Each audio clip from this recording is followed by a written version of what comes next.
there's about a couple of dozen or so from 14 universities, 7 in Australia, 7 in Canada, and indeed that was basically the locations of the fieldwork for this. We did employee surveys in those 14 universities, and we got a bit over 11,000 observations, and you can see the conga line of authors that is there, and I somehow managed to sneak my name at the front. So, but you'll see Glenda's there, you'll see Sue's there, and there's a swag of people from Griffith and from many other universities there as well.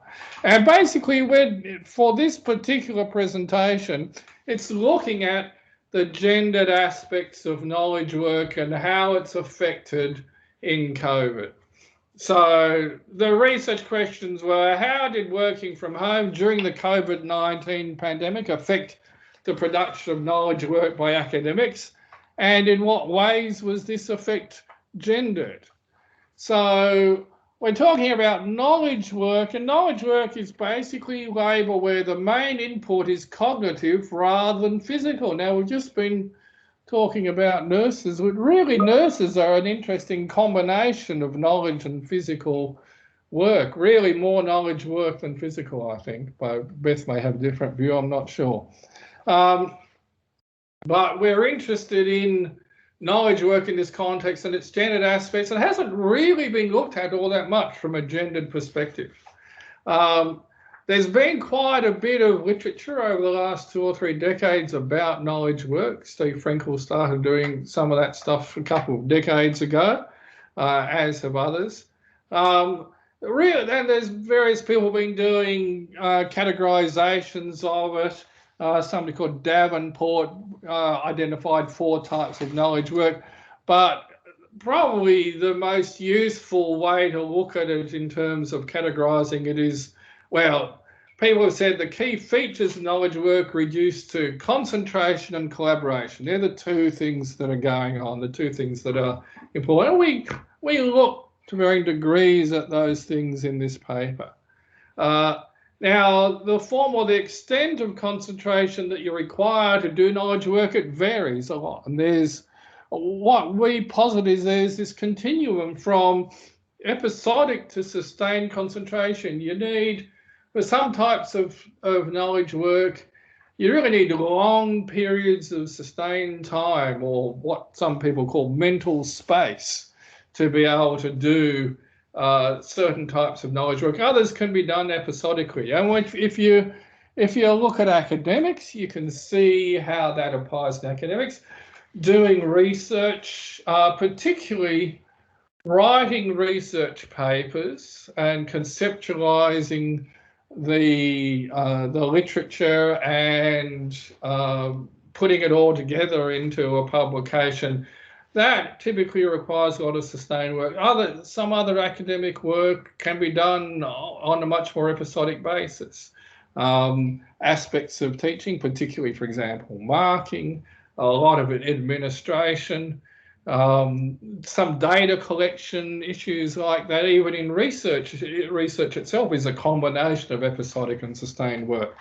So if you look at the tasks involved in knowledge work, they differ according to how sustained concentration is needed. And of course, other tasks associated with knowledge work are about coordination, about getting together groups of people in a team or whatever. I've had some experience in that recently anyway. So we argue here, well, we look at academic workers really as a subset of knowledge workers, but the analysis we do, the conclusions we come to, are really relevant to all knowledge workers. Now, as I said, we're looking at this from a gendered perspective, and there's various bodies of literature that are relevant to this. There's a whole literature about work care regimes and gender inequality that I won't rehearse now because most of you are familiar with it. If you're not, then I'd start off by looking at the work of Barbara Pocock, who I should say is standing as a Senate candidate at the next election in South Australia, if you're from South Australia. But the particular thing that pushed our focus here was evidence on the gendered effects of the COVID-19 pandemic on academics themselves. And it really started with a tweet from the editor of a philosophy journal, the British Journal of Philosophy, who claimed that she noticed this huge drop-off in journal submissions by female academics to the journal. And it subsequently followed. There's been several articles written demonstrating a drop-off in journal submissions by female authors, either as sole author or joint author, drop-offs in pre-registrations and preprints are sort of like a proxy for early publication effects of the pandemic. There's also been some evidence about grant applications dropping off. And there was one study that asked people to estimate at the end of each day how many hours they spent, or asked them to estimate on a one-off basis how many hours they spend on a typical work day on various activities, and they asked them how they spent the time before and after COVID, and this detected decreases in hours spent on work on a workday, particularly in research for women. So there's definitely something gendered going on here. Our methodology, as I mentioned, we did these big surveys of university staff in 14 universities. We call it CHUS, the COVID Homeworking for University Staff Survey.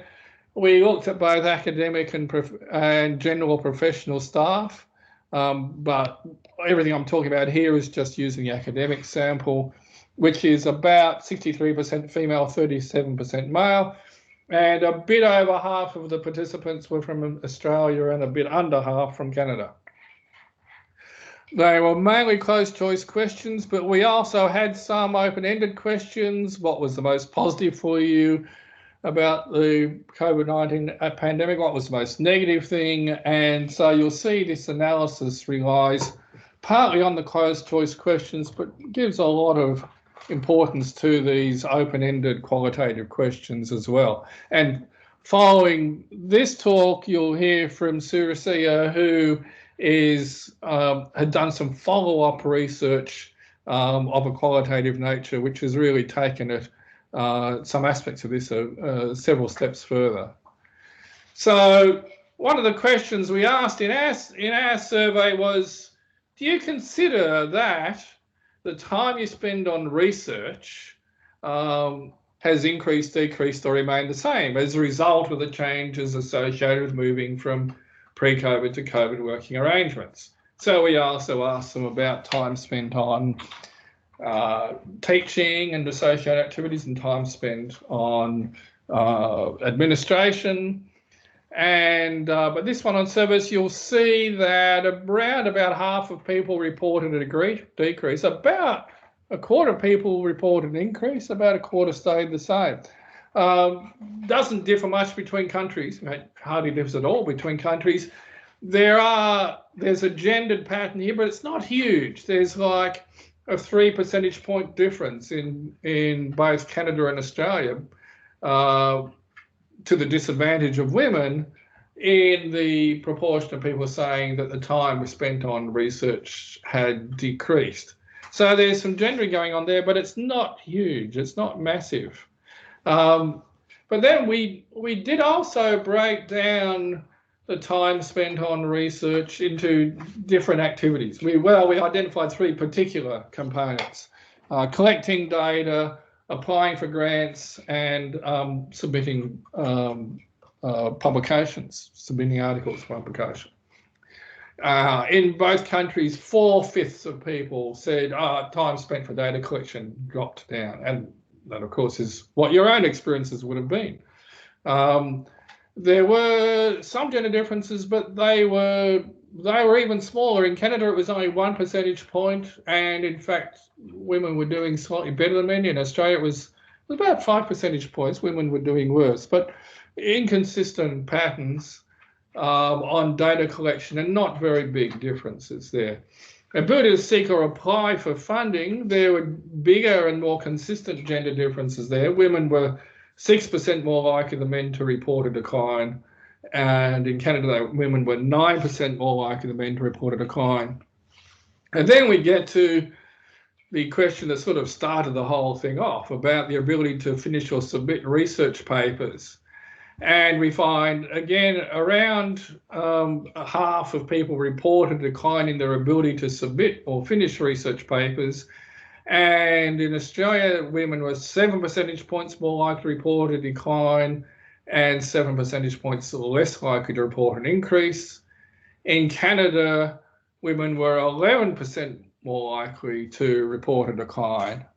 So some quite big gender differences there in submitting papers.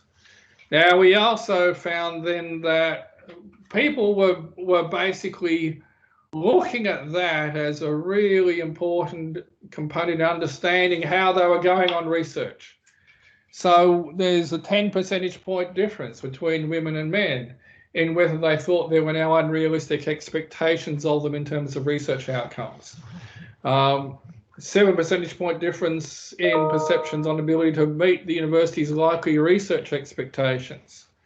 And when you go down and look at, well, why has this happened? Of course, part of it goes back to domestic responsibilities. There's not much difference between men and women in what percentages reported an increase in domestic responsibilities, but there was quite a difference in the percentages who reported that this had increased a lot. Women were about 1.5 times more likely than men, 20% versus 14% of men, to say that, yeah, the time spent on these things had increased a lot. And when your time had increased on domestic responsibilities, your ability to submit research papers was much more likely to have gone down. On that other aspect of knowledge work, collaboration, there was a gendering there, but it actually worked. It was quite small, and it worked in the opposite direction. So yeah, quite a few people were saying that it's reduced connections with colleagues, but there are actually more men than women by a small amount saying that, more likely to say that the connections with colleagues have gone down.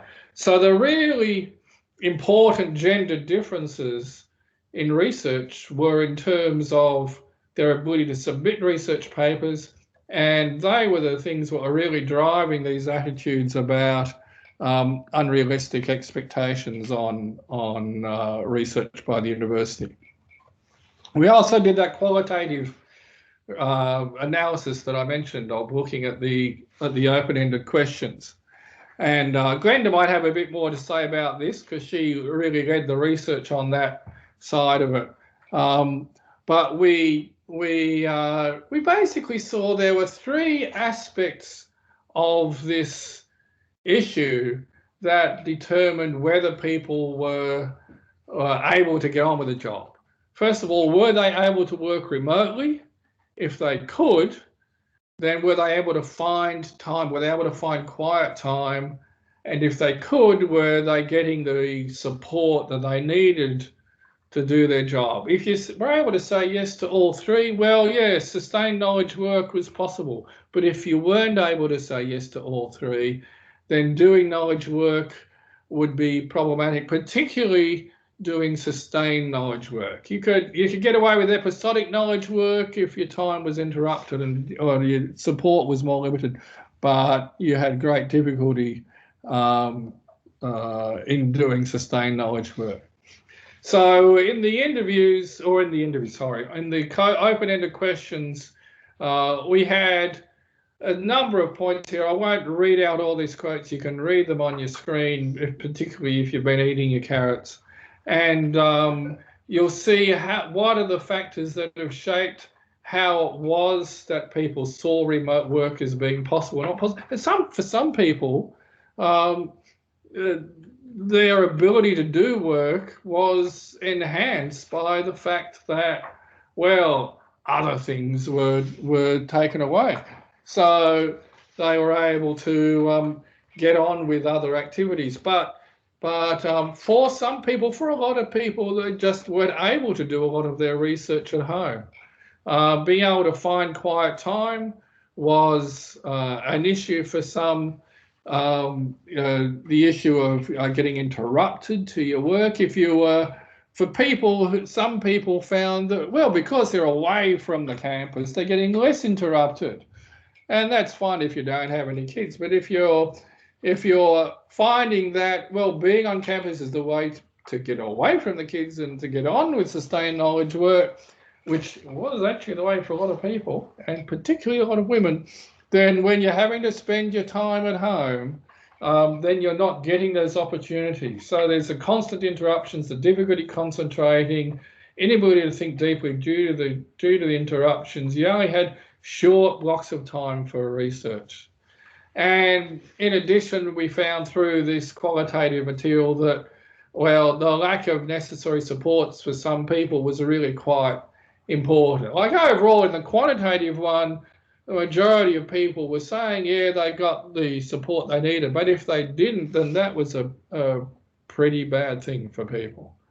So in summary, people were unable to engage in sustained knowledge work if they couldn't work remotely, or they couldn't find quiet time, or if they didn't have the right supports. And there were more women in this category due to the gendered natures of home and working lives. So our conclusions basically were that the household division of labour was leading to women being more vulnerable to incursions of the private, the domestic sphere into the public sphere, into the work sphere. And the pandemic allowed this domestic sphere to intrude into work. So the norms of the domestic sphere were meaning that work organisation would interfere with the capacity for sustained knowledge work. Because you're having to organise work around home, then the way that work is being organised in the domestic sphere was interfering with the capacity for sustained knowledge work, and this disproportionately affected women more than affected men. And this has potential long-term consequences for women academics. You know, if you're not able to get on with the sustained knowledge work, you're not able to submit papers for a year or 2 years, the productivity goes down. This becomes a problem for performance appraisal and promotions, and that's why people are saying, and particularly women are saying, that much more likely to say the university's got unrealistic research expectations. And it also has implications for knowledge workers more broadly, because there's a lot of fluff around about flexibility and how flexibility is really important. It's great for knowledge workers and so on. But if flexibility means that more work is being done at home, then you could well have gendered problems in sustained knowledge work arising from that, and that could then be critical in hampering the career advancement of women in occupations which require sustained knowledge work. So that's it for me.